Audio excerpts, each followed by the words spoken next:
Ya.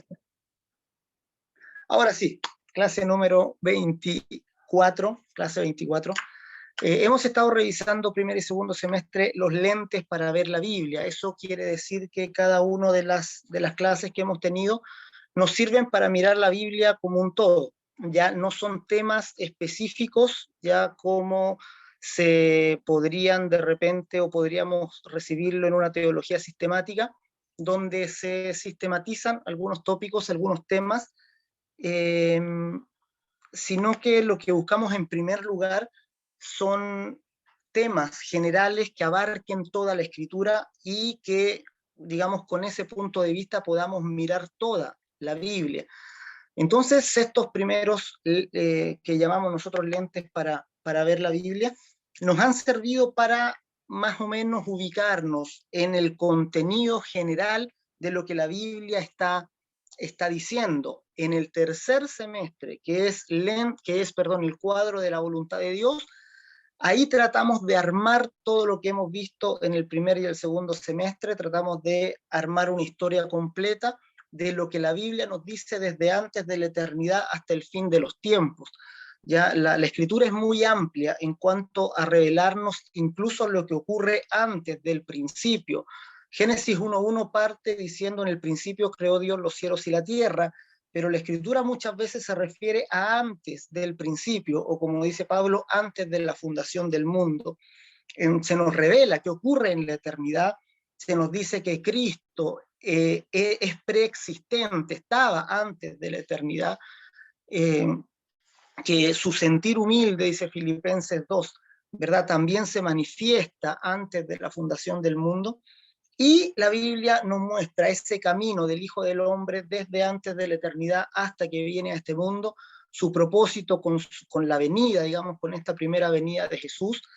Los evangelios muestran la vida terrenal de Cristo. Ya los sinópticos se ubican generalmente se dice que son los evangelios sinópticos narraciones de la última semana del Señor, porque se centran los tres en la última semana, los cuatro. ¿Sí? Juan también de la mitad para adelante se centra incluso en la última noche. Y luego las cartas son los testimonios que nos relatan, ¿verdad?, la veracidad de la venida de Cristo. Pablo desarrolla todo lo que ocurre en la primera venida de Cristo con su muerte y su resurrección, la santificación por la fe, la justificación, la redención, la adopción.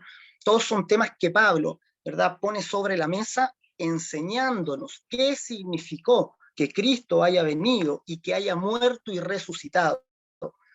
Finalmente, la Escritura termina con un libro profético que mira hacia el futuro y que nos da cuenta de la veracidad de esta herencia, que Pedro ya nos adelanta y nos dice: ustedes tienen una herencia incontaminada, dice, incorruptible, inmarcesible, reservada en los cielos para vosotros. Juan, ¿verdad?, abriendo sus ojos espirituales, puede ver la ciudad santa, la describe, y finalmente sella sus palabras diciendo: estas palabras son fieles y verdaderas, y termina la escritura diciendo: y aquí vengo pronto, y mi galardón conmigo, ven Señor Jesús, ¿verdad? Esa es la expresión con que la escritura cierra, dice el espíritu y la esposa dicen ven.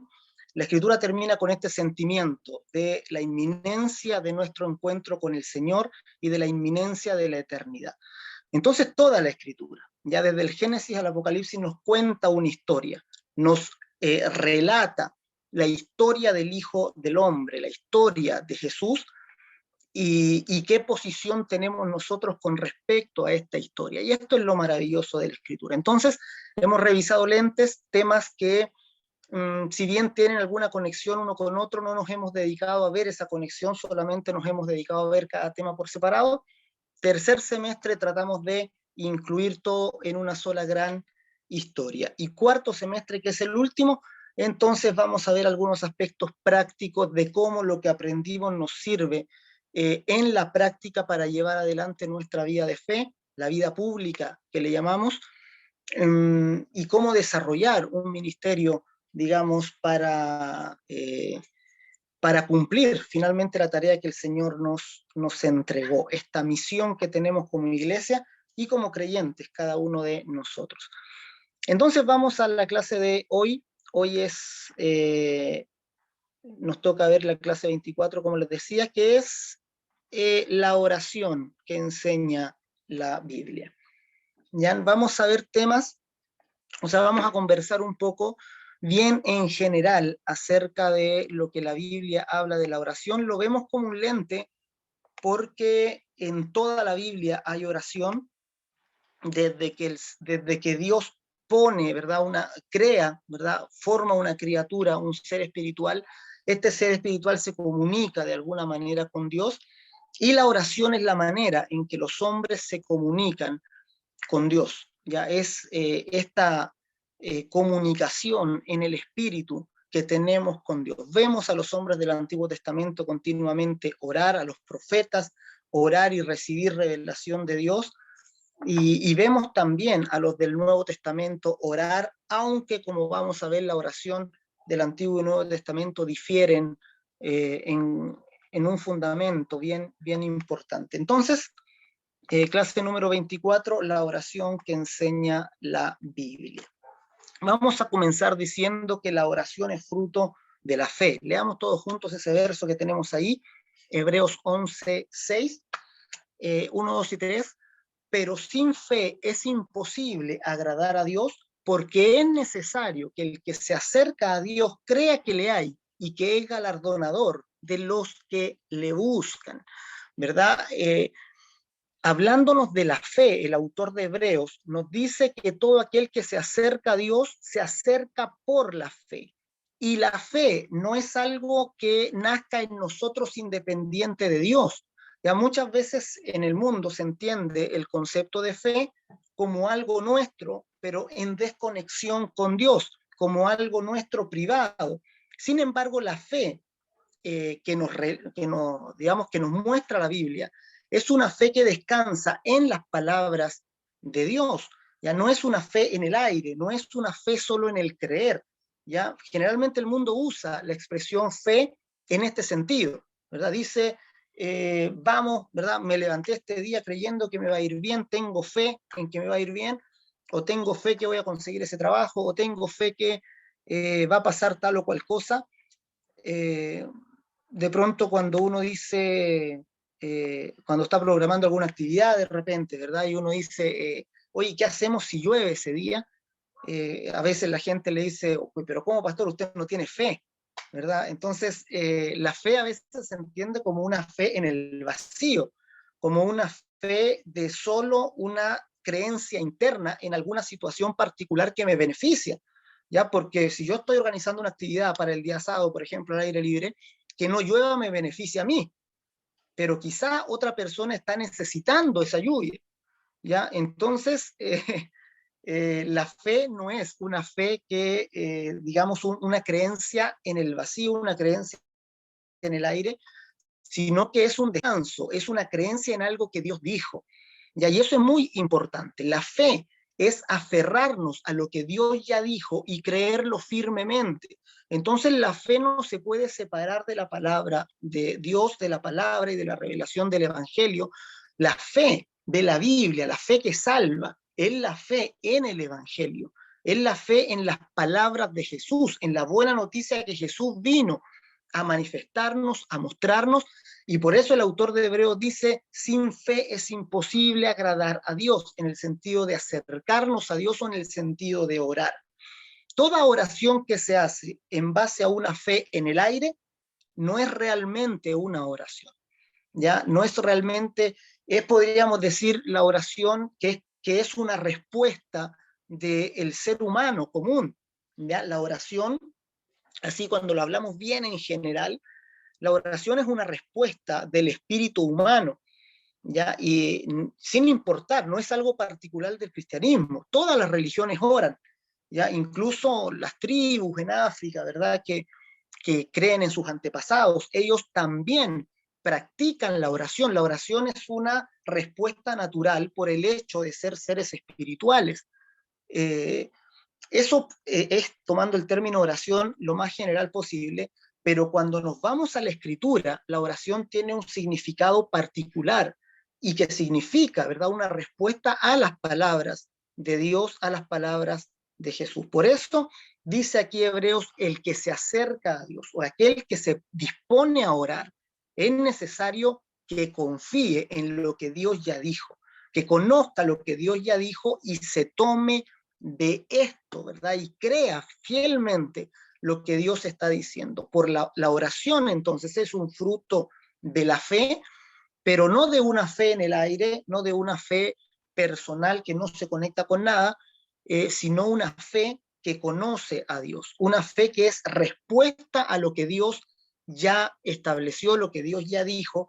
Eso lo creemos y conforme a eso vamos a levantar la oración, conforme a eso respondemos. Ya no sé si se me viene a la mente ahora la oración de Daniel. ¿Se recuerdan ustedes que Daniel vivió en un tiempo muy terrible cuando todo el pueblo de Judá fue llevado al cautiverio? Daniel vive ese cautiverio. Se recuerdan ustedes, Daniel es seleccionado junto con otros muchachos para ser educados, ¿ya? Y para servir al rey de Babilonia. Y Daniel se encuentra en eso, ya está en esa situación, cuando comienza a leer a Jeremías, ¿ya? Y comienza a leer lo que el profeta Jeremías había dicho, y Jeremías establece, conforme a lo que Dios le dijo, que habían 70 años, ¿verdad? Que habían 70 años de cautiverio, y que después de los 70 años Dios iba a hacer regresar a su pueblo. Y cuando Daniel lee esa revelación, se aferra a eso, cuenta los años, ya habían pasado los 70 años, y ahí es cuando Daniel inclina sus rodillas. Es decir, la oración de Daniel no fue una oración basada en su propia expectativa sin relación a lo que Dios dijo. ¿Ya? Daniel no era su deseo. ¿Ya? O sea, Daniel, yo estoy seguro que tenía muchos deseos de que Israel volviera a su tierra. ¿Ya? Eso es lógico, pero no oró por su deseo. ¿Ya? Ni se postró ni se echó ceniza encima por su deseo, sino que cuando él vio que Dios dijo, entonces se inclinó. Entonces dobló sus rodillas, se echó ceniza, ¿verdad? Hizo todo, ¿verdad? Para llamar la atención de Dios, que esa es una característica de la oración del Antiguo Testamento, que había mucha aflicción del espíritu, ¿verdad? Algunos se arrodillaban, se tiraban ceniza encima, se rasgaban las vestiduras para llamar la atención de Dios de alguna manera y que Dios se acordara de que los 70 años ya habían pasado. Es decir, Daniel estaba orando en función de lo que Dios ya había dicho. Eso es la fe. Ya, entonces vemos que inmediatamente Dios le responde, porque Dios claramente él sabía, no se le había pasado el tiempo, ¿verdad? No es que hay que recordarle a Dios, sino que él está esperando también. Él dice y espera que alguien crea, y aquel que cree ora y Dios responde. Ya, así funciona la salvación, ¿verdad? Él nos dio la salvación a la humanidad, está esperando que alguien crea. Y cuando tú creíste, invocaste su nombre, cuando tú creíste que Cristo murió por tus pecados, entonces tú alzaste tu voz, oraste y la salvación vino a ti. Ya, es por eso el poder de la oración, porque hacemos que la palabra de Dios se cumpla al orar. Eh, un, digamos, ejemplo del Nuevo Testamento es también cuando Jesús está con sus discípulos y él les dice a sus discípulos, pasemos al otro lado, ya pasando en la barca ahí el mar de Galilea, y resulta que cuando van en medio del mar se levanta una tormenta terrible, tanto que los discípulos pensaban que iban a morir en la mitad del mar. Y estos van a Jesús que está durmiendo en un cabezal y le despiertan y les dicen, no tienes cuidado, Señor, que moriremos. Y Jesús entonces les habla de su fe, ¿ya? Les habla de por qué no tienen fe. Pero fíjense que Jesús no les dice que su fe es poca porque, no sé, o sea, como que Jesús no les reprende que ellos pensaron que iban a morir. O sea, eso no es lo malo, ¿verdad? Hay creyentes que han muerto en una tormenta en un barco. ¿Ya? No sé, el Señor no nos dio promesa que no íbamos a morir jamás, ¿verdad? Vamos a morir, todos sabemos eso, ¿verdad? En algún momento nos va a alcanzar la muerte. Entonces Jesús no les dice, hombres de poca fe, porque ellos pensaron que el barco se iba a dar vuelta. Él les dice hombres de poca fe porque Jesús les había dicho, pasemos al otro lado. Entonces, la palabra de Jesús era de que iban a estar en el otro lado cuando, y ellos, ¿verdad? No captaron esa palabra, ¿verdad? Como cierta, como certera, ¿verdad? Entonces, cuando cualquier ser humano a nosotros nos dice, oye, hagamos esto, vamos para allá, pasemos para allá, tenemos que tomar la verdad que esa palabra puede cumplirse o no. Ya es palabra de un hombre, está mostrando un deseo, pero cuando Dios habla, ¿verdad? Cuando Dios habla eso debemos creerlo, pero completamente, o sea, no hay duda. Si Jesús dijo, pasemos al otro lado, es porque iban a pasar al otro lado y no hay otra opción. Ya es como cuando se recuerdan que veíamos el caso de Abraham con Isaac, como, Dios le dice a Abraham, en tu simiente, en Isaac te será llamada descendencia, y luego le ordena que vaya y lo sacrifique. Entonces Abraham queda en una condición muy terrible porque la palabra de Dios parece que no se va a cumplir. Sin embargo, dice que Abraham, a pesar de toda circunstancia, cree en lo que Dios le dijo y cree que incluso cuando él sacrifique a Isaac, Dios lo va a levantar de los muertos. Ya esa fue su esperanza. Y Abraham nunca pensó que no iba a tener descendencia. Incluso si él lo sacrificaba en el monte, Dios lo tendría que levantar para cumplir su palabra. Entonces, la fe es creer firmemente que lo que Dios dijo, eso va a cumplirse. Ya cuando Jesús les dijo pasemos al otro lado, ellos podían estar seguros de que iban a pasar al otro lado. Cuando el Señor dice que nosotros vamos a estar con Él en su reino para siempre, eso no tiene lugar a duda, eso no tiene lugar a discusión. Cuando el Señor, ¿verdad? Dice, les voy a preparar morada porque en la casa de mi Padre muchas moradas hay, vendré pues y os tomaré para que donde yo estoy ustedes también estén. Eso no tiene discusión ni duda, ni una sombra, ¿verdad? De duda porque Dios lo dijo, porque es la propia palabra de Jesús que nos da garantía y certeza. Entonces la fe es una fe que conoce a Dios y en base a ese conocimiento oramos. La oración en la Biblia es una respuesta a la fe y es una respuesta a la propia revelación que Dios nos hace. Por eso hablamos de la oración del creyente. Y aquí es un poco lo que estábamos diciendo, ¿verdad? No todos creen sinceramente en la omnipotencia de Dios. Sabemos que Dios es omnipotente, que Dios puede hacer cualquier cosa, que Dios no está limitado a nada, ¿verdad? Recuerden ustedes la misma a María cuando el ángel le da el anunciamiento, se le estaba anunciando que ella iba a quedar embarazada sin intervención de un hombre.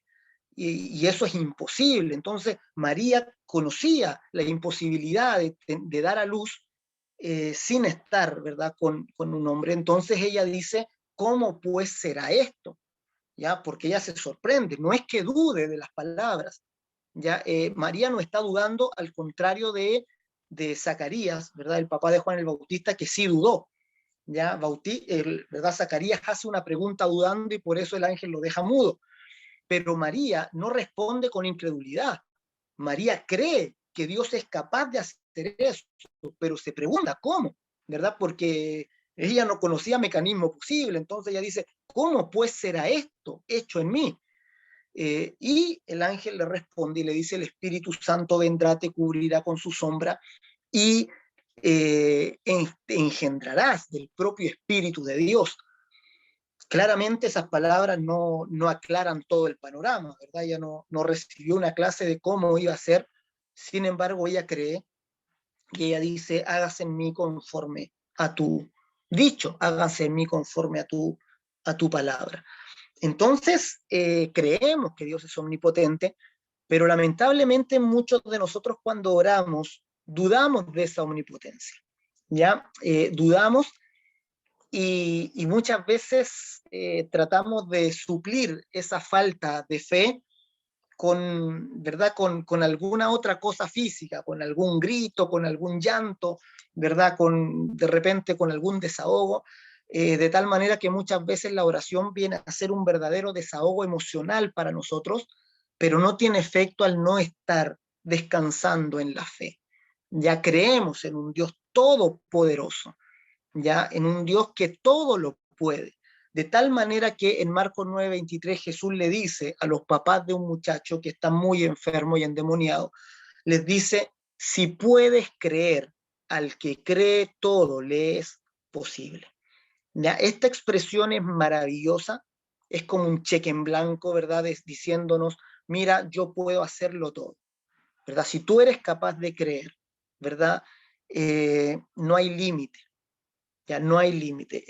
Y eso es porque Dios se revela como un Dios omnipotente, Dios se revela como un Dios que puede, que tiene el poder incluso de ir en contra de las propias leyes físicas, ¿verdad? Cuando Jesús camina por el agua, cuando Jesús resucita a un muerto, Él está yendo en contra de las leyes naturales, mostrándonos que Él es superior a todo aquello y a toda imposibilidad que nosotros podamos tener. En otra ocasión, ¿se acuerdan cuando este eh, principal de entre los judíos lleva a Jesús porque su hija está gravemente enferma? Jesús va con él, entre medio viene una mujer que lo toca, que toca su manto, que retrasa a Jesús, y luego vienen de donde estaba la niña y le dicen, no molesten más al maestro, tu hija ha muerto. Y cuando le dan esta noticia, el corazón de este hombre, ¿verdad? De Jairo, reacciona como reaccionaría cualquiera que le dan esa noticia. Sin embargo, dice que Jesús lo mira a los ojos y le dice, no temas, cree solamente. ¿Ya? Es decir, no se ha acabado, no viene el final, la muerte no es la última palabra. Si tú crees en mí, entonces, ¿verdad? La vida va a vencer finalmente a la muerte, es lo que nos muestra ese pasaje. Entonces, mis amados, nunca duden, ustedes están de la mano de un Dios todopoderoso eh, y es responsabilidad nuestra afirmar nuestra fe. Afirmar nuestra fe significa conocer al Dios de la Escritura, conocer la Escritura para conocer a Dios, para conocer cómo es Él, para conocer su sentir, para conocer cómo Él reacciona, cómo Él responde. Y mientras más conocemos a Dios, más firmemente podemos orar y más libertad tenemos para creer. ¿Ya? La fe es descanso. ¿Ya? Cuando nosotros creemos, descansamos. Fíjense ustedes la fe, la oración que Jesús hace frente a la tumba de Lázaro. Ya es increíble. ¿Ya? Es increíble cómo Jesús reposa en la certeza que tiene de su Padre. Ya claramente no creo que haya un hombre que logre llegar a ese nivel, pero es donde tenemos que apuntar, ¿verdad? Jesús se para frente a la tumba de un muerto que lleva 4 días muerto y no hay desesperación en él, ¿verdad? Hay tranquilidad. Dice él levantando sus ojos al cielo, dice, Padre, yo sé que tú siempre me oyes. Es decir, papá, estoy confiadísimo, ¿verdad? En que tú me enviaste para esto, ¿verdad? En que tú vas a responder y vas a levantar a este muerto. Da la orden y Lázaro se levanta.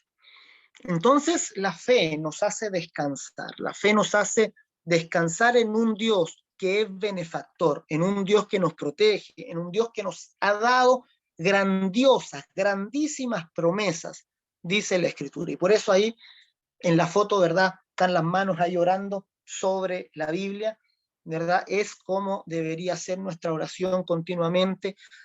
Siempre les digo a los hermanos de la iglesia, tengan el hábito de orar con la Biblia abierta, eso es decir, abrir la Escritura, leer un pasaje y orar lo que ahí dice. Ya, orar con las palabras de la Escritura, con las palabras de un salmo, o mejor aún con las mismas oraciones de Pablo. Pablo muchas veces ora, Jesús ora, Juan 17, todo un capítulo de oración de Jesús. Tomamos esos versículos y oramos lo que dice ahí, ¿ya? Para que nuestra oración sea direccionada, ¿verdad? Para que pidamos realmente en base a lo que Dios dijo. Y mientras más lo hacemos, nos vamos a ir acostumbrando, ¿verdad? A levantar una oración eficaz, eficiente, una oración que apunta donde debe apuntar. Ya es una oración que se hace sin engañarnos. A veces podemos engañarnos en la oración, desear algo que nos va a hacer mal, desear engañosamente, anhelar algo que finalmente Dios no nos va a dar porque va a ser contra nuestro propio espíritu. Entonces muchas veces perdemos mucho tiempo y mucha energía orando hacia a un lugar donde es estéril, ya orando, digamos, haciendo peticiones que no van a ser respondidas. Y esto claramente es posible. Alguien puede orar bastante, pero ninguna oración ser respondida. Ya piden mal, dice, oran, ¿verdad? Oran y piden mal para gastar en sus deleites, dice ahí el libro de Santiago también, diciendo que cuando oran apuntan a un lugar que no tiene nada que ver con lo que Dios ha dicho y que no se basa finalmente en la misma revelación y en la justicia de Dios. La oración del santo.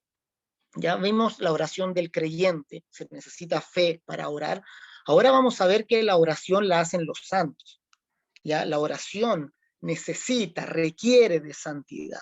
Hebreos mismo 12 dice, seguid la paz con todos y la santidad sin la cual nadie verá al Señor. Es necesario santidad para orar. Ya ahora debemos entender lo que es la santidad. Ya eso lo vamos a ver en unos pasajes a continuación. Fíjense que cómo Dios muestra esto que ocurrió con Moisés cuando Moisés no entra a la tierra prometida. Y dice, viendo Jehová, Éxodo 3, 4 y 5, viendo Jehová que él iba a ver, lo llamó Dios en medio de la zarza y le dijo, Moisés, Moisés, y él respondió, heme aquí, y dijo, no te acerques, quita el calzado de tus pies, porque el lugar en que tú estás, tierra santa es. Este es el llamamiento de Moisés. Eh, y él le dice, ¿verdad? Quita el calzado de tus pies porque estás en tierra santa. ¿Ya? Es decir, estás en un lugar donde la santidad de Dios está. Moisés se encontraba de pie delante de Dios y jamás Moisés debía olvidarse que él de ahí en adelante seguía continuamente de pie delante de Dios, seguía estando en tierra santa. Y finalmente cuando Moisés, ¿se acuerdan que van entrando nuevamente a la tierra prometida? Se le da la orden de hablarle a la roca, Moisés la golpea y Dios le dice, no, fuiste, no mostraste mi santidad y no le permite entrar. Entonces, finalmente lo que ocurre, digamos, fue que Moisés se deja llevar por un arrebato de ira y olvida que está frente a Dios, olvida su posición, ¿ya? Le dice Dios, tú no mostraste mi santidad, no confiaste en mí. Moisés, dice ahí, no pudo soportar el resentimiento, ¿ya? O sea, se vio sobrepasado por la ira que sintió hacia las personas, que tomó la vara y sin pensar fue y la golpeó como lo había hecho la primera vez, y ahora tenía que hablar, era la figura de Jesús, primero tenía la roca que ser golpeada, luego tenía que ser invocada. Esta roca de Oreb que se presenta en dos ocasiones, una a la salida de Egipto y la otra cuando están entrando a la tierra prometida 40 años después. Estos dos encuentros con la roca de Oreb tenían que manifestar a Cristo, que Cristo había de ser golpeado y luego debía ser invocado, pero Moisés frustra esta imagen, frustra este anuncio del Mesías y golpea por segunda vez la roca, y por eso Dios no le permite entrar en la tierra prometida. Es decir, él olvidó la posición delante de Dios y se dejó llevar por su propia emoción del momento. Ya no pensó, no le dio vuelta a lo que Dios dijo y actuó apresuradamente. ¿Ya? Y eso nos puede pasar a nosotros también. Y podemos también fallar en la oración por olvidar nuestra posición delante de Dios. El Señor nos ha dado una posición, ¿ya? Y es una posición de santidad. Dios te ha puesto en un lugar, ¿ya? La conversión es vista en la Escritura como un traslado, como que fuiste ubicado en cierto lugar. Dice, fuiste trasladados del reino de tinieblas al reino de su amado Hijo, es decir, fuiste tomado y puesto en otro lugar.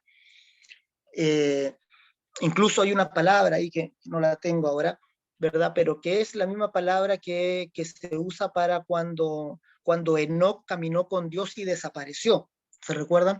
Que dice el libro de Hebreos que fue traspuesto, que Enoc fue traspuesto, lo traspuso Dios, dice, y no fue hallado porque lo traspuso Dios. Esa expresión trasponer significa quitar de un lugar y poner en otro. Y es lo que nos pasa a nosotros, o lo que le pasa a todo ser humano cuando confía en Cristo. Es tomado de un lugar y puesto en otro. Nosotros, cuando creímos en Jesús, fuimos tomados del reino de tinieblas. Es decir, pertenecíamos a un reino, a un gobierno de Satanás, pertenecíamos a un gobierno de condenación, de culpa, de un gobierno que estaba perdido. Fuimos tomados de ese lugar y fuimos trasladados al reino del amado Hijo de Dios. Eso nos dice la Escritura, fuimos tomados, es decir, fuimos traspuestos de la misma manera que Enoc, que caminó con Dios.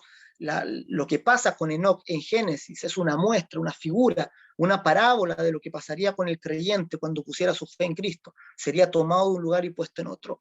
Y en el lugar donde fuimos puestos, es un lugar, una posición, pero grandiosa, de un privilegio, pero tan alto que escapa a nuestra comprensión totalmente. Efesios capítulo 2 intenta explicar esta posición diciendo que estamos sentados juntamente con Cristo en lugares celestiales. Es decir, fíjense a lo que llega Pablo a decir. Nos dice, ustedes están sentados juntamente con Cristo, y lo dice en presente. Ya no dice estarán sentados como que fuera una acción en el futuro, nos dice ustedes ahora están ubicados, sentados juntamente con Cristo en lugares celestiales. Es una posición más alta que la posición de los ángeles, más alta que cualquier otra cosa en este mundo. Cuando se habla de la posición de Jesús luego de resucitar, se habla de la posición más alta posible. Se dice sobre todo principado, sobre toda autoridad, sobre todo señorío y sobre todo nombre que se nombra no solo en este siglo, sino también en el venidero. O sea que, ¿cuánto? No hay nada más arriba que esa posición donde Jesús se sentó. Y dice que todos sus enemigos serán puestos bajo sus pies. Eso dice Pablo en Efesios capítulo 1. En el capítulo 2 nos va a decir, ahora ustedes deben entender que están sentados juntamente con Cristo en lugares celestiales. Es decir, la posición donde Dios los puso es una posición altísima. Y para ponerlos en ese lugar, tuvo que primero haber perdonado sus pecados, tuvo que haberlos santificado por su propia sangre, tuvo que haberlos adoptado para que fueran hijos de Dios y tuvieran la misma calidad de Cristo ya frente a sus ojos. Entonces Dios hizo muchas cosas por nosotros para ubicarnos en ese lugar. Y ese es el lugar desde el cual oramos. Ya no nos podemos nosotros permitir orar desde otro lugar. Ya debemos orar, hacer la oración del santo, que significa orar con conciencia del lugar donde estamos de pie delante del Señor. Veamos algunos pasajes bien rápido acerca de esta santificación, para que no creamos que la santificación es cosa nuestra, ya en el sentido de que la santidad nazca de nosotros, ya que muchas veces se enseña de esa manera y se les dice vivan en santidad a los hermanos como que fuera un gran peso sobre sus espaldas, como si tuvieran la responsabilidad y la santidad solo dependiera del comportamiento, ¿ya? O sea, tiene que ver en algún sentido porque afecta al comportamiento. Cuando nosotros vivimos como un santo que fue puesto en este lugar de privilegio, claramente eso afecta a nuestro comportamiento y ya no vamos a tener que engañar, ni mentir, ni vamos a tener rencor contra otro, ni celos, y eso se va claramente a notar en nuestra conducta. Pero la santidad no es primero la conducta, ¿ya? La conducta santa, ¿ya? Es un fruto, ¿ya? De haber interiorizado en nuestro espíritu esta santidad, ¿verdad? Que algunos teólogos le llaman santidad posicional. Y algunos teólogos, ¿verdad? Diferencian un poco esta santidad posicional que es la que Dios nos dio con la santidad progresiva, que es finalmente lo mismo. O sea, finalmente lo que llamamos santidad progresiva es la interiorización, ¿verdad? En nuestra alma, la fe, la certeza que tenemos en esta posición que Dios nos dio. Juan 17:19, el propio Jesús dice, ¿verdad? Yo me santifico a mí mismo para que también ellos sean santificados en la verdad. La verdad produce en nosotros santidad. La verdad nos santifica y la verdad, ya lo hemos visto en clases anteriores, la verdad es una palabra técnica en Juan, es aletheia. Esta palabra se refiere a la revelación de Dios en Cristo. Se refiere a la revelación que viene por medio del Hijo. ¿Ya se recuerdan Juan 1:17? Que les dije que no podían, tenían que aprendérsela de memoria sí o sí, ¿verdad? La ley por medio de Moisés fue dada, mas la gracia y la verdad vinieron por medio de Jesucristo. ¿Ya? La gracia y la verdad son exclusivas de Cristo, no estaban disponibles antes de Jesús. ¿Ya? Esto puede parecer muy polémico, pero es así. En el tiempo de la ley lo que había era figura y sombra de la verdad, anuncios de la verdad, pero no estaba la verdad misma. Por eso en la ley había que matar carneros, machos, cabríos para el perdón de pecados, y luego viene el Nuevo Testamento, donde se nos dice la sangre de los toros y de los machos cabríos no pueden perdonar los pecados. Entonces, ¿qué pasó? ¿Falló la palabra de Dios? ¿Era mentira? No, no era una mentira, era un anuncio, era una parábola, una figura terrenal de lo que iba a ocurrir con Cristo. Se mataba un macho cabrío en representación del perdón que iba a venir por la sangre de Jesús, pero el macho cabrío no es la verdad, es una parábola, Cristo es la verdad. Cuando Cristo muere colgado en la cruz del Calvario, ¿verdad? Ahí procede efectivamente el perdón de los pecados, ahí procede la santidad hacia el pecador, la justicia de Cristo se concede al pecador por la fe. Hechos 20:32 dice que daros herencia, dice, con todos los santificados. Ahí ustedes después leen el versículo completo, ya lo puse por un asunto de espacio, ahí solo el pedacito que habla de eso. Daros herencia con todos los santificados, es decir, a los cristianos, a los que han creído en Cristo, les llama santificados el libro de los Hechos. Y luego en 26:18, cuando Pablo da su testimonio también, dice que Cristo le dijo, por la fe que es en mí, perdón de pecados y herencia entre los santificados. También vuelve a usar esta palabra, santificados, que significa que han recibido, que han sido hechos santos, ¿verdad? Por una fuerza exterior. Primera de Corintios 1:2, la presentación. Dice Pablo, apóstol de Jesucristo, ¿verdad? A la iglesia de Dios que está en Corinto, a los santificados en Cristo Jesús. Así es como ve Pablo a sus oyentes que creen en Jesús, han sido ustedes santificados. Primera de Corintios 6:11, y estos erais algunos, después de dar una lista bastante terrible de pecados, dice, estos erais algunos, mas ya habéis sido lavados, ya habéis sido santificados, ya habéis sido justificados en el nombre del Señor Jesús y por el Espíritu de nuestro Dios. Ese es versículo para el bronce, ¿verdad? Esos son los versículos que hay que imprimirlos, ¿verdad? Y ahí repetirlos diariamente en nuestras oraciones, ¿verdad? Recordar, he sido lavado, he sido santificado, he sido justificado en el nombre de mi Señor Jesús. Cuando repetimos eso, volvemos a nuestra posición a donde Jesús nos dejó. ¿Ya? Y hay que mantener, y el autor de Hebreos dice, deben ustedes afirmar las cosas que han oído, no sea que se deslicen. ¿Ya? Porque es muy fácil para la conciencia deslizarse. Jesús nos puso en una posición tan alta que muchas veces no creemos que estamos ahí. Vemos las circunstancias, vemos nuestras limitaciones, vemos nuestras carencias y nos empezamos a deslizar, ¿verdad? Es decir, a corrernos de esa posición y a irnos para abajo. Y muchas veces oramos cuando no estamos aquí arriba, oramos cuando estamos aquí abajo, ¿verdad? Cuando ya nos deslizamos suficiente y estamos sintiéndonos totalmente miserables, ahí oramos desde la miseria, ¿verdad? Y oramos a Dios en esta miseria y decimos, Señor, mira cómo estoy, ¿verdad? Mal, estoy seco, no tengo, Y entonces Jesús como que yo creo que Dios se espanta de alguna manera, ¿verdad? Y dice, ¿quién está orando? ¿Claudio? ¿Claudio, estás orando tú? ¿Por qué estás orando desde ahí? Yo no te dejé ahí, Claudio, ¿verdad? No tienes que orar desde acá, yo te puse aquí, en este lugar, ¿verdad? ¿Qué pasó?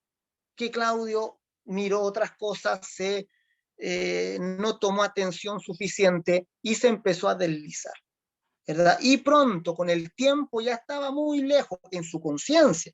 Ya no es que de verdad nosotros nos salgamos de ese lugar, nuestra conciencia se desliza, se va, se aparta del lugar de privilegio donde Cristo nos dejó y pensamos estar en una miseria espiritual cuando eso no es la verdad. La verdad es que nosotros estamos en las manos de Dios, estamos en ese lugar glorioso donde Él nos puso. La idea es que nosotros oremos desde esa posición, ¿ya? Y desde ahí elevemos la oración del santo, es decir, una oración llena de gratitud, una oración llena de gratitud por el favor de Dios, y llena de bendición. Entonces, a veces, cuando sentimos síntomas de enfermedad, por dar algunos ejemplos bien rápidos, tenemos algún síntoma de enfermedad y muchos de nosotros decimos, Señor, estoy enfermo, sáname. Señor, mira cómo la enfermedad avanza. Señor, por favor, haz algo por mí, ¿verdad? Ten misericordia de mí y sáname. Cuando es mucho mejor entender que la sanidad ya ha sido dada por el Señor, que Él nos entregó, que son dones que Él ya dio, ya que nos concedió, y la Escritura dice, por su llaga fuimos nosotros sanados. O sea que la causa de la sanidad de Cristo en el presente es por algo que ya ocurrió en el pasado. Por su llaga fuimos nosotros sanados. Entonces, mucho mejor orar desde la posición de gracia, desde la posición de bendición y decir, Señor, te doy gracias. Te doy gracias porque tú entregaste, Señor, tu cuerpo para librarme del pecado, porque tus llagas me sanan, Señor, te doy gracias, porque tú me diste sanidad y en tu nombre, Señor, recibo la sanidad que tú entregaste. Eso es una oración con conocimiento de Dios, ¿verdad? Una oración sabiendo lo que Él hizo y lo que Él prometió. Ya no es una oración desesperada como si no conociéramos a quién estamos orando. Entonces, hay muchas cosas que nosotros a veces oramos desde una posición muy distante. No hacemos la oración del santo, no hacemos la oración conociendo dónde estamos ubicados, ya que es una oración siempre con acción de gracias, siempre con agradecimiento, con gratitud, con gozo, con alegría por estar en ese lugar. Y desde ahí oramos, levantamos nuestras peticiones al Señor. Sin embargo, desde una plataforma de gratitud. Algunos otros se me quedan, parecen. Hebreo 2:11 dice, porque el que santifica y los que son santificados de uno son todos, por lo cual nos avergüenza llamarlos hermanos. Hebreos 10:10, en esa voluntad, en la voluntad de Dios, somos santificados mediante la ofrenda del cuerpo de Jesucristo, hecha una vez para siempre. Otro pasaje que es maravilloso. ¿Ya? Somos santificados, ¿por qué? Por la ofrenda del cuerpo de Cristo, ¿ya? Si alguien te pregunta, ¿por qué eres santo? ¿Por qué dices que eres santo? Nunca, ¿verdad? Den como respuesta porque me he portado bien, ¿verdad? Porque he orado tanto al día, porque he hecho esto, aquello. ¿Por qué eres santo? Por la ofrenda del cuerpo de Jesucristo hecha una vez para siempre. Fui santificado por lo que Cristo hizo. Ahora, cuando yo entiendo esa santificación, a medida que voy creyendo en ella y aferrándome a ella, eso se refleja en mi conducta. Y empiezo a vivir una vida santa porque me ubico en el lugar correcto, me ubico en el lugar donde el Señor me dejó. ¿Ya? Pero hay muchos creyentes que habiendo pasado al reino del amado Hijo, aún viven, aún piensan, aún razonan como si pertenecieran al reino de tinieblas. Y eso es un despropósito totalmente. Oran como si estuvieran en el reino de tinieblas. Oran como si todavía Satanás fuera su dueño. Oran como si todavía Satanás fuera su padre. Oran como si no hubiera esperanza. ¿Ya? Y eso es terrible. ¿Ya? Eso afecta nuestra oración y eso termina por romper, digamos, toda eficacia en la oración. Hebreos 10:14, porque con una sola ofrenda nuevamente hizo perfectos para siempre a los santificados. No olvides tu posición, estás de pie delante del Señor en el mejor lugar posible, has recibido su gracia, el don de su justicia, el regalo de su justicia, y en esa posición no puedes permitirte salir. Debes orar desde esa posición totalmente. Vamos a ver rápidamente ahora la diferencia, como les decía, entre el Antiguo y el Nuevo Testamento. Juan 16:24, ya vimos la oración del creyente, la oración del santo, ahora le puse la oración del cristiano, entendiendo que es la oración de aquel que es parte del nuevo pacto, del Nuevo Testamento. Juan 16:24, Jesús le dice a sus discípulos, hasta ahora nada habéis pedido en mi nombre, pedid y recibiréis para que vuestro gozo sea cumplido. Esta palabra cumplido es pleroma, para que vuestro gozo sea completo, esté completo, sea lleno, ¿ya? Y fíjense que les dice, Jesús está marcando aquí una frontera, está diciendo, ustedes todas las oraciones que hacían anteriormente no las hacían en mi nombre. Ahora yo les digo, hagan un tipo distinto de oración. Ahora pidan en mi nombre, pidan en mi encomienda, como si fuera de parte mía. Ya oren en mi nombre. Es como cuando alguien los envía en el nombre de él, ¿ya? Y ustedes van en el nombre de otra persona, ¿ya? Y yo les digo, mira, anda a tal lugar, a tal negocio, y pídele al dueño del negocio que te dé tal cosa, ¿verdad? Ustedes no irían en su propio nombre porque no conocen al dueño del negocio, entonces sentirían mucha vergüenza. Pero si yo les digo, no, mira, él me conoce y él me lo prometió, entonces anda y dile que vas de parte mía. Entonces, cuando digo eso, ustedes agarran fuerza, ¿verdad? Entonces agarran fuerza y van y lo piden. Y dicen, vengo en nombre de tal persona, ¿verdad? Y entonces se supone que tiene que funcionar, ¿verdad? Si doy mi propio nombre no funciona, pero tengo una referencia. De la misma manera, oramos y Jesús nos dice, ¿verdad? No confíen en ustedes. O sea, no piensen que Dios les va a responder porque ustedes son encachados, porque son bonitos, porque hicieron las cosas bien, porque fueron al culto el último mes, porque se conectaron a todas las oraciones, ¿verdad? No, no piensen que Dios les va a responder por quiénes son ustedes. Vayan en mi nombre, oren en mi nombre. Es decir, confíen plenamente que Dios les va a responder porque ahora están unidos conmigo, porque ahora son unos conmigo, porque ahora, ¿verdad? Se han acercado a mí por la fe y yo les doy autorización de que usen mi nombre para orar. Y esa es la oración en el nombre de Jesús, una oración distinta, totalmente distinta a la oración del Antiguo Testamento. El nombre Jesús significa Dios salvará a su pueblo de sus pecados, significa Dios con nosotros, ¿verdad? Emanuel es el nombre más alto en la tierra y en el cielo. Entonces vemos en la oración del Antiguo Testamento el reflejo de una oración de un esclavo, ¿ya? En el sentido, si vamos a las oraciones del Nuevo Testamento, son oraciones que se basan mucho, como les decía anteriormente, en llamar la atención de Dios de forma desesperada, porque no había garantía en la oración. Dios oía a los sacerdotes, pero a la gente común, ¿verdad? A la gente común del pueblo, no había una promesa específica para ellos. Lo que sí había era una promesa en el templo, ¿ya? No había garantía, pero sí se decía que en el templo Dios iba a escuchar. Ya no sé si han escuchado un verso que se repite mucho, que dice, si se humillare mi pueblo sobre el cual mi nombre es invocado y oraren y se apartaren de sus malos caminos. ¿Se recuerdan ese versículo? Entonces yo iré desde los cielos y sanaré su tierra. Ese versículo a veces se usa sin contexto, ¿ya? Y me molesta bastante cuando se usa así, porque no quiere decir eso. Ese versículo se usa cuando se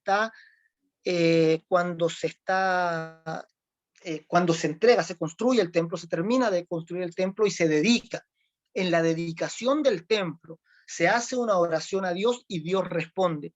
Y Dios dice, he escogido esta casa para manifestarme. Y cada vez que ustedes oren en esta casa, yo voy a escuchar. Es decir, Dios pone garantía de respuesta, pero solo en el templo, no en cualquier lugar. En el templo había garantía de respuesta. Y ahí Dios dice, En este sentido Dios está diciendo, así que si ustedes hacen mal y yo traigo castigo sobre ustedes, entonces si se humillan, ¿verdad? Y se apartan de sus malos caminos y oran, pero está hablando de oración en el templo, dentro del templo, y oran y se apartan de sus malos caminos, entonces yo oiré desde los cielos, ¿ya? Y perdonaré vuestros pecados y sanaré su tierra. Entonces el judío entendía que el templo era sobrenatural, el templo era la conexión del cielo con la tierra. Si orabas fuera del templo, lo más probable es que Dios no te escuchara, pero si ibas adentro del templo, es garantía de que Dios te iba a oír. ¿Ya? Esa es lo que Dios garantiza. Si oras en el templo, yo oiré desde los cielos, perdonaré tus pecados y sanaré tu tierra. Ahora, dice, el verso que sigue dice, ahora estarán mis ojos y mis oídos atentos a este lugar. ¿Y por qué pasa eso en el Antiguo Pacto? Porque el templo es una figura de Cristo. ¿Ya? El templo es una figura del Señor Jesús. Por eso el Señor Jesús dijo, destruyan este templo y en 3 días lo levanto. Y ellos se escandalizaron porque pensaron que el templo, Jesús hablaba del templo físico, que lo iba a levantar en 3 días, y dijeron, este está loco. Pero Jesús hablaba del templo de su cuerpo, nuevamente, del verdadero templo. El templo del antiguo pacto, la construcción era una figura, la realidad era el cuerpo de Jesús. ¿Qué estaba diciendo Dios cuando daba garantía de respuesta en el templo? Estaba anunciando que todo aquel que esté en Jesús iba a ser oído, que todo aquel que hiciera su oración en Cristo iba a ser oído, iba a ser perdonado su pecado, iba a ser sana su tierra. ¿Ya? Entonces, la oración debe hacerse dentro de Cristo, debe hacerse dentro de Jesús. ¿Ya? Algunos trasladan directamente ese versículo a la actualidad y piensan que hay que orar en el templo diciéndole templo al local donde nos reunimos. Esa es una aberración, ¿verdad? Interpretarlo de esa manera, ¿verdad? Y algunos dicen, no, es que yo tengo que ir al templo porque ahí sí que Dios me escucha. Si oro desde la casa, ¿verdad? Seguramente Dios no me va a oír. No, el templo no es los locales que nosotros tenemos para reunirnos ahora. Eso ni siquiera deberíamos llamarle templo. El templo es, ¿verdad?, la construcción que Dios hace por medio de Salomón en primer lugar, luego se reedifica en un segundo templo en el tiempo del retorno, y finalmente es mejorado por Herodes, y por eso en el tiempo de Jesús se conoce como el templo de Herodes. Ese templo se destruye en el año 70 y no vuelve a construirse más. Sin embargo, hay el tercer templo, ya se levantó, que es el templo del cuerpo de Cristo. Cristo es el verdadero templo y aquel que ora en él tiene respuesta. La oración del Antiguo Testamento entonces solo tenía garantía en el templo. La oración del Nuevo Testamento no es la oración de un esclavo, es la oración de un hijo. Y ustedes deben nuevamente conocer su posición delante de Dios para orar. Ya ustedes no oran como esclavos. Ustedes no piden al Señor como por si acaso, ¿verdad?, vaya a tener piedad de ustedes. ¿Ya? Ustedes oran como un hijo, ¿verdad? Pide a su padre. Y un hijo tiene confianza con su padre. Ya no significa pasarse de listo ni ser confianzudo, pero sí significa tener confianza. Por eso la Escritura dice, acérquense confiadamente al trono de la gracia. O sea, ya no con un temor, no con un miedo de que Dios me vaya a destruir si me acerco. ¿Cómo se acercaban los israelitas al monte Sinaí? Sino con confianza, con plena certidumbre de que como Él me santificó, ahora tenemos plena compatibilidad con Dios y puedo acercarme sin ser destruido, ¿verdad? Ahora Él me ama, conozco su amor hacia mí, por lo tanto oro como un hijo ora a su Padre. Oro con garantía de respuesta. Jesús nos dio garantía de que si oramos en su nombre, Él lo hará. Es lo mismo que Dios dice en el Antiguo Testamento con referencia al templo, ahora lo dice Jesús con referencia a su nombre. Si oran en mi nombre, yo lo haré. Si oran cualquier cosa, si piden cualquier cosa en mi nombre, será hecha por vuestro Padre. Es garantía de respuesta. Y finalmente, es una oración que no debe ser hecha en un lugar específico, sino una oración en espíritu. Donde ustedes vayan, el Espíritu Santo va con ustedes y ustedes pueden levantar la oración desde cualquier lugar donde se encuentren, ¿ya? Así que Ahí, ¿verdad? Juan 4 con la samaritana les revela esto de la adoración en espíritu y en verdad, ¿verdad? Que ya no depende de un lugar físico. Mateo 6:9, vamos a leer ese último pasaje, dice, vosotros pues oraréis así, Padre nuestro que estás en los cielos, santificado sea tu nombre.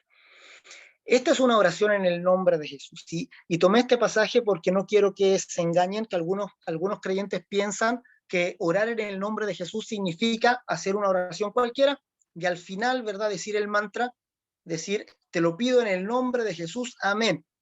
Entonces, como dijeron eso, la oración fue en el nombre de Jesús. La verdad es que eso no tiene que ver, el Padre Nuestro no termina diciendo en el nombre de Jesús, amén, ni ninguna oración que aparezca, digamos, en la Escritura. Significa una oración centrada en su nombre. Significa una oración que considera su nombre como lo más grande. Y cuando el Señor Jesús nos enseña a orar, nos dice, ustedes orarán así. Y fíjense lo primero que Jesús dice, Padre nuestro que estás en los cielos, santificado sea tu nombre. O sea, lo primero que está pidiendo es, Señor, antes que cualquier cosa, que tu nombre sea exaltado, que tu nombre sea puesto en alto, que tu nombre sea santificado. Significa apartado de lo común. Santificar significa sacar de lo común y hacerlo especial. Significa que tu nombre sea especial para mi alma, para mi vida, que tu nombre sea lo más grande, por lo cual doy la vida, que tu nombre en la iglesia, Señor, sea lo más alto, que el nombre de Jesús sea valorado, sea honrado. Y eso es lo primero que Jesús pide. Después viene todo lo demás. Antes que todo, Padre nuestro, que estás en los cielos, santificado sea tu nombre. ¿Verdad? Esa es una oración en el nombre de Jesús. Cuando lo pedimos para la gloria de su nombre. Lo pedimos para que su nombre sea conocido, lo pedimos para que su reino sea extendido y el nombre de Jesús se conozca. Toda oración, incluso cuando hacemos oraciones por cosas materiales, ya debemos entender que detrás de eso está la gloria de Dios. Si no está la gloria de Dios metida en la oración, entonces la oración es vana, la oración es falta de justicia, la oración viene a caer dentro de estas oraciones paganas, ¿verdad? Que no tienen nada que ver con Dios.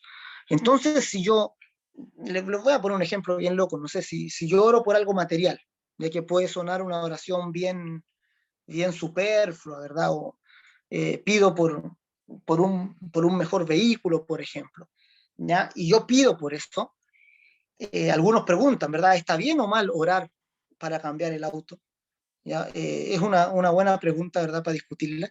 Y la verdad es que no hay un sí o un no, ¿verdad? Porque todo depende para qué lo estamos pidiendo, ¿verdad? Si yo le estoy pidiendo al Señor un vehículo porque me siento mal, porque todos mis amigos tienen y yo no, ¿verdad? Entonces, claramente mi oración carece totalmente de sentido. O sea, Dios no me lo va a dar porque primero tengo que arreglar mi problema. Tengo un problema aquí adentro, en el corazón, ¿verdad? Y ese problema en el corazón no se me va a pasar por un auto nuevo, ¿ya? Entonces, el Señor no está, ¿verdad? El Señor quiere que, digamos, el Señor no es como un padre irresponsable, ¿verdad?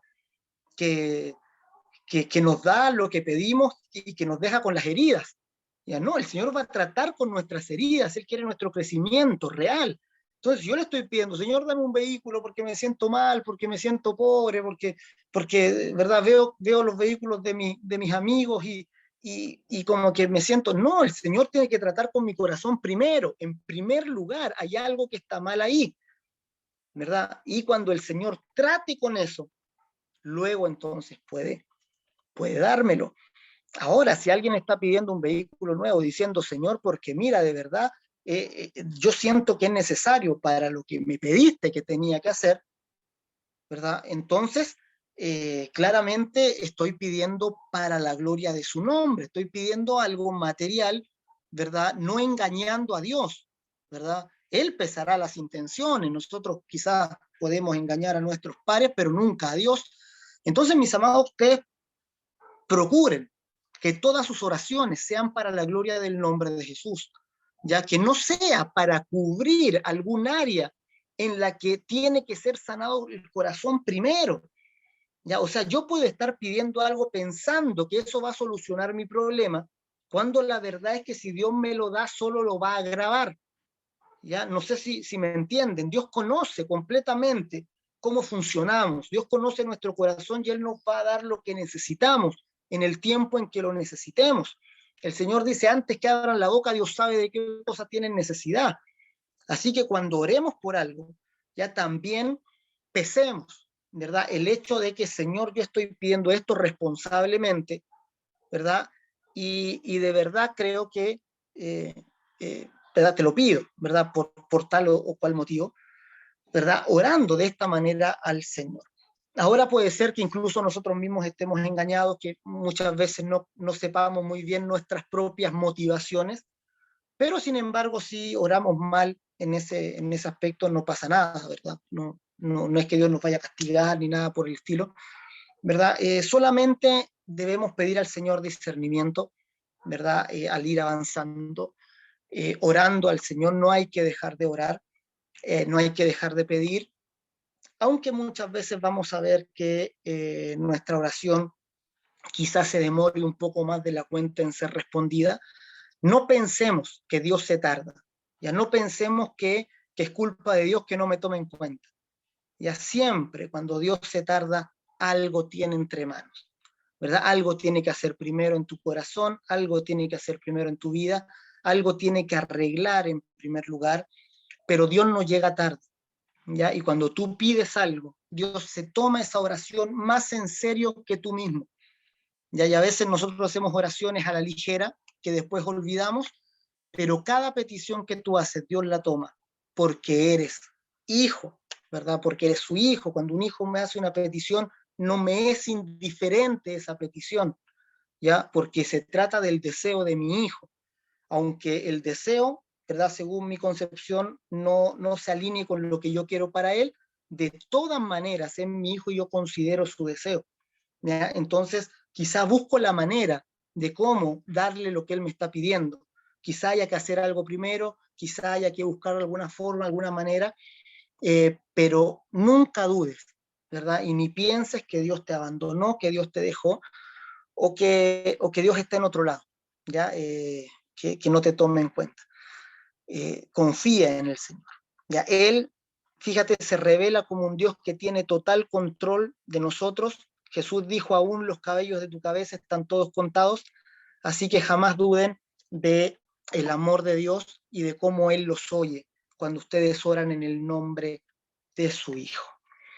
Amén, mis amados. Vamos a dejar hasta aquí. Recuerden que los apuntes ahí están, la diapositiva se las voy a subir. Mi hermana Gladys le voy a pedir que me envíe su correo, por favor, ya ahí para enviarle todo lo relativo al curso también, que lo envío semana tras semana. Por ahí le junto todo y lo envío de una vez. Ya, mis amados, estamos entonces, nos vamos a juntar el próximo miércoles por última vez, ya este año, para repasar, hacer un remate grande de lo que vimos, de lo que viene a continuación, ya, y responder preguntas, ya, así que en su estudio personal, vean si tienen alguna pregunta, alguna duda, si algo no calzó bien, si algo no, ¿verdad? Y tráiganlo el próximo día miércoles, porque la duda de ustedes también puede ser la de otro hermano, y las conversamos aquí, damos ese tiempo también, ¿ya? Y dependiendo de cuántas preguntas hayan, entonces hacemos algún tipo de repaso o algo así. ¿Ya? Entonces, próximo miércoles nos juntamos como última instancia, ¿ya? Y con eso estamos ya cerrando el semestre. ¿Qué les parece, mis amados? No sé si hay alguna duda, cuestión antes de cerrar. Ahí está Fernanda, hermana María Teresa, nos los había saludado, hermana Yola, bendiciones. Vamos a orar al Señor. Ya oremos, pidamos su bendición para este tiempo también. Pastor Pedro, si puede levantar la oración también para finalizar. Amén. Amén. Oramos. Padre, te damos gracias por el tiempo que tú nos permites, Señor, estar, Señor, frente a la palabra, Señor, que nos transforma, esa palabra, Señor, que nos afirma nuestra fe. Gracias, Señor, porque el tema, Señor, que tú nos das en este día, en esta tarde, Señor, es un tema súper importante para nuestra vida de fe, para que logremos, Señor, el poder, Señor, tener una consistencia, Señor, en nuestra vida de fe. Gracias, Señor, por este tiempo. Bendice a cada uno de mis hermanos, Señor, mis hermanas que participan, para que tú, Señor, pongas en cada uno de nosotros, Señor, el poder amar tu palabra, el poder, Señor, cada día anhelar, Señor, comprender más, Señor, los desafíos, Señor, que tú, Señor, nos dejaste a través de las palabras tuyas y también, Señor, las palabras que están en tu santa escritura, Señor. Ayúdenos, Señor, para tener el interés continuo, Señor, y que acrecente, Señor, en nosotros el poder capacitarnos siempre, Señor, para que podamos crecer en el conocimiento, para agradarte a ti, Señor. Señor, gracias por este tiempo, te bendecimos, Señor, y pone, Señor, siempre expectativas, Señor, en cada uno de nosotros, Señor, para poder, Señor, siempre acercarnos a tu palabra cada día, Señor, como también a la oración, que es importante, porque así crecemos y solidificamos nuestra vida de fe. En el nombre de Jesús, bendice a cada uno de mis hermanos, bendice a su familia, y también, Señor, ponga el apego, Señor, por la palabra y la fe. En el nombre de Jesús.